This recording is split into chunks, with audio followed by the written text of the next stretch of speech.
But now we're saying that, no, actually, we are going to complain. If money is spent badly, if your taxpayer dollars are not spent in a sensible and frugal manner, then that's not okay. Against HIV. So can you correct the statements? It wasn't sent to Hamas, actually. Well, first of all, some of the things that I say will be incorrect and should be corrected. So nobody's going to bat 1,000. I mean, we will make mistakes, but we'll act quickly to correct any mistakes. I'm not sure we should be sending $50 million worth of condoms to anywhere, frankly. I'm not sure that's something Americans would be really excited about. And that is really an enormous number of condoms, if you think about it. If it went to Mozambique instead of Gaza, I'm like, okay, that's not as bad, but still, why are we doing that? With agency heads, as you're directing these cuts, do they have how much input do agency heads have when you're making these decisions? Yeah, we work closely with the agency heads, there are sort of checks in place. So it's not just us just going in and doing things willy-nilly. It's in partnership with the agency heads, and I check frequently with the president to make sure that this is what the president wants to have happen.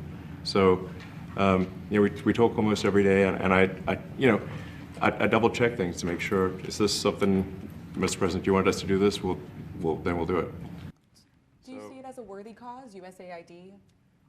I think that there's some worthy things, but and we have, for example, turned on funding for Ebola prevention and for HIV prevention. Left that, you said? Yes, correct. And we are moving fast, so we will make mistakes, but we'll also fix the mistakes very quickly.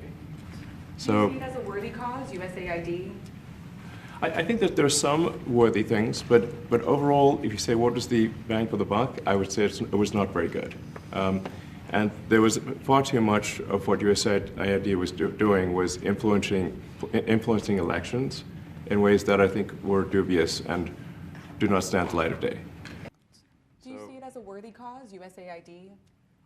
I think that there's some worthy things, but if you have received billions of dollars in contracts from the Pentagon, and the president's directing you to look into the Department of Defense, is that a conflict of interest? Are going to do at the president's request. Does that present a conflict of interest for you?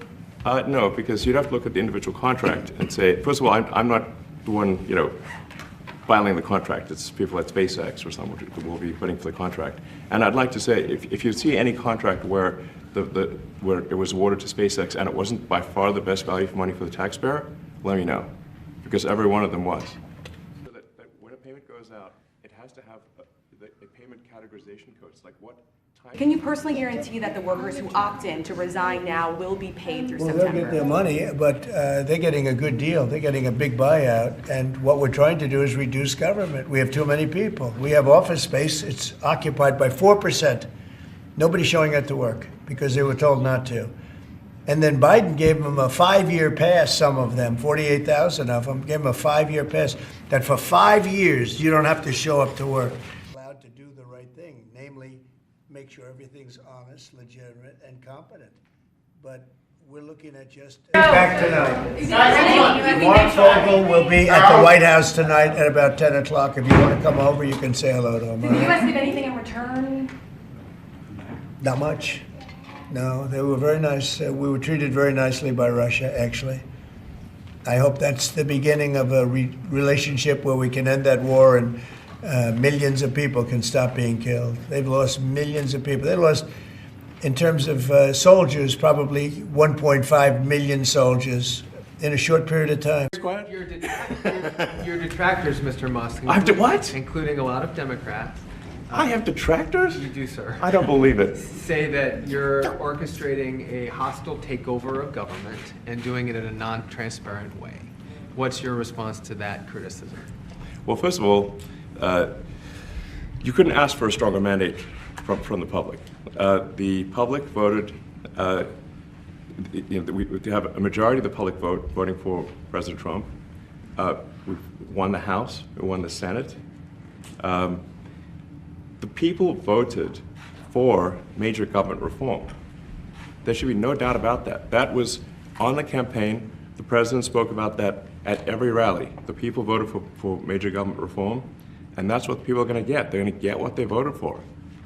And a lot of times, that people that don't get what they voted for, but in this presidency, they are going to get what they voted for. And that's what democracy is all about.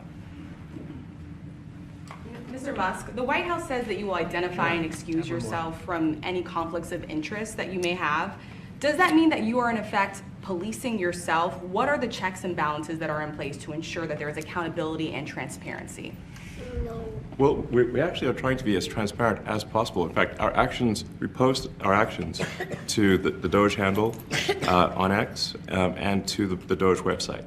So all of our actions are maximally transparent. In fact, I don't think there's been, I don't know of a case where an organization has been more transparent than the Doge organization.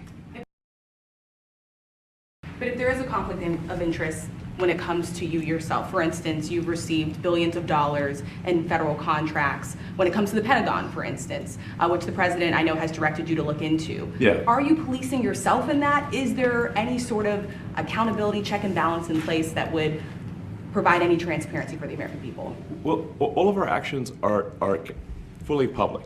So if you see anything, you say like, wait a second, hey, Elon, that seems like maybe that's, there's a conflict there. It's not like people are going to be shy about saying that. They'll say it immediately, Including you yourself. Yes. But transparency is what builds trust, not simply somebody asserting trust. So not somebody saying they're trustworthy, but transparency, so you can see everything that's going on. And then you can see, am I doing something that benefits one of my companies or not? It's totally obvious. And if we thought that, we would not let him do that segment or look in that area if we thought there was a lack of transparency or a conflict of interest. And we watch that also. He's a big businessman. He's a successful guy. That's why we want him doing this. We don't want an unsuccessful guy doing this. And I fully expect to be scrutinized and get a daily proctology exam, basically. Might as well just camp out there.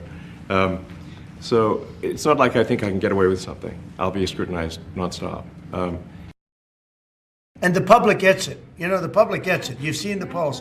The public is saying, why are we paying all this money? This for years, this has gone on. If a judge does block one of your policies, part of your agenda, will you abide by that ruling? Will you comply Well, I with that always order? abide by the courts, and then I'll have to appeal it. But then what he's done is he slowed down the momentum. And it gives crooked people more time to cover up the books. If a person's crooked and they get caught, other people see that, and all of a sudden it becomes harder later on. So, yeah, the answer is I always abide by the courts, always abide by them, and will appeal. But appeals take a long time, and I would hope that a judge, if you go into a judge and you show him, here's a corrupt situation, we have a check to be sent, but we found it to be corrupt. Do you want us to send this corrupt check to a person, or do you want us not to give it and give it back to the taxpayer? I would hope a judge would say, don't send it, give it back to the taxpayer. Yeah, if I